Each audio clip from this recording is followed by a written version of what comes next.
ये जो उभरा हुआ हिस्सा है उस पर हाथ आना चाहिए, ठीक है। ये हाथ से इसको टिल्ट करना है, सी से नीचे वाला गले को पकड़ा है, उसके मुंह को, फेस को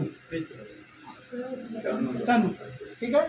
फिर ये लिया टर्न, ये हो गया हाथ पीछे, ठीक है। ये गर्दन घुमाना है, ठीक है। शोल्डर ब्लेड जो है उस पर हाथ रखना है और इस हाथ को आपके कान के ऊपर टेम्पोरल लाइन है ना उसके ऊपर रखना है, हल्का सा क्रॉस करना है बस, फिर से लेना है।